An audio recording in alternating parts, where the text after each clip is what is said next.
And we've got red light rolling. Good afternoon. Good afternoon. It's Sunday, June 26, 2016. We're in Villa Rica, Georgia, at the home of Miss Ernestine Faircloth.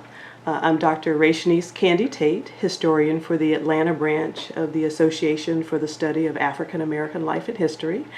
And I'm here with an Atlanta Metropolitan College state student, Miss Courtney Ward. and we're here to conduct our Veterans History interview. And Courtney's going to start us off with the questions. So when and where were you born?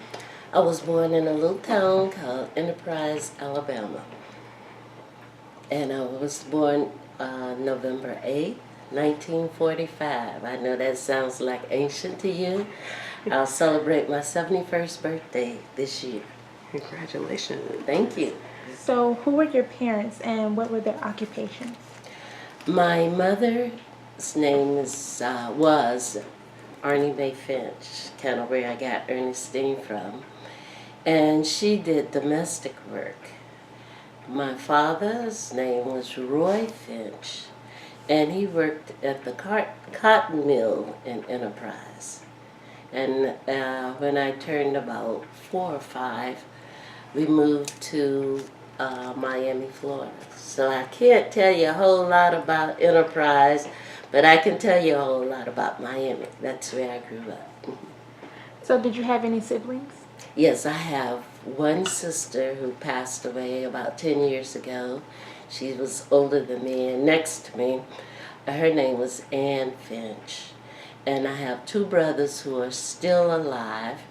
They live in Miami, Florida, and they are both prior service. Of course, they're Air Force, and that was Army.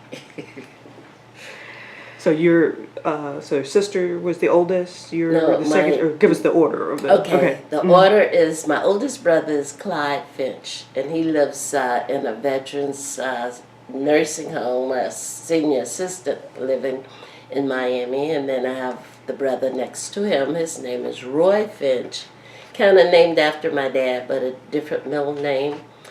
And he lives in Miami, Florida. He retired from the Air Force. And then my sister, Annie Finch, we call her Ann, she passed away about 10 years ago. So then there's me, the youngest of all. Okay, so what were you doing before you entered the service? Well, I had a professional career.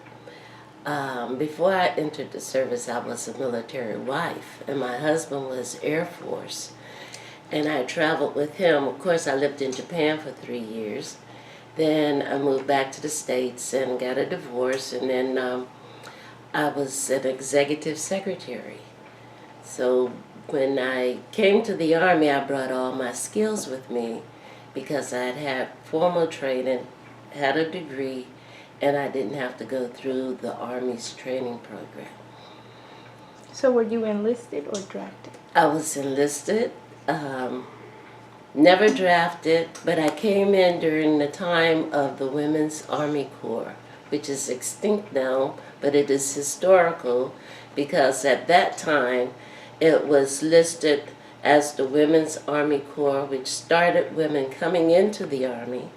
And then you had the WACs when the Air Force was established, and it started to let women come in. So it was the WAC and the WAC.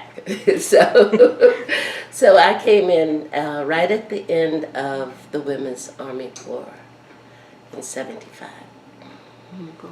And if we can back up a little bit, you went to college. Yes. So kind of get us from Miami and college, and then ultimately get in. All right. So after I left Japan, I moved to Denver, Colorado. Finished up college in Denver and got my associate's degree as an executive secretary and worked for the utilities in Denver. And then I moved to Los Angeles. In my prior life, earlier years before I got married, I worked for Western Union. So that kind of planted the seed for me wanting to travel. I worked for Western Union in Miami during the Bay of Pigs, which was another historical event because I had to learn to speak a little Spanish in order to talk on the telephone. And so when I got married, my husband was originally stationed in Jersey. So I moved from Miami to Jersey, transferred to Western Union. Then when I went to Japan, I resigned. But when I came back and decided I wanted to move to Los Angeles, I reapplied to Western Union after leaving Denver. And I got a job offer with Western Union because they went back and checked my records. I was the first African American to work for Western Union in Dover, Delaware.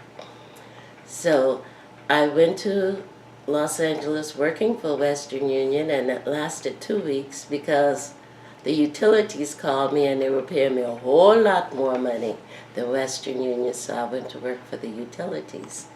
Got a divorce in between and stayed in Los Angeles for about 3 years. I bought a home there, met my next husband, who was Army, and moved to Texas. And when I got to Texas, my husband was always being deployed somewhere, and I was left behind. Then I couldn't get a job in Texas as an African American, making the kind of money that I made in Los Angeles. So my next thought was, I've always wanted to travel. So I talked my girlfriend into, let's go into the Army, because her husband was in the Army also. Well, lo and behold, I took the test, and found myself going to the Army by myself. So then I had a dilemma of what I wanted to be in the Army.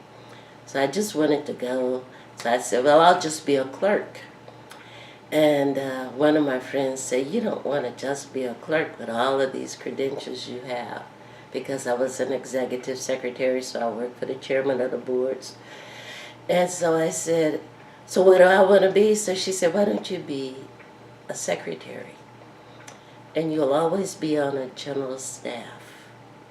And you'll have clout. Well, that was a big thing for African Americans back in those days. We didn't have a lot of clout.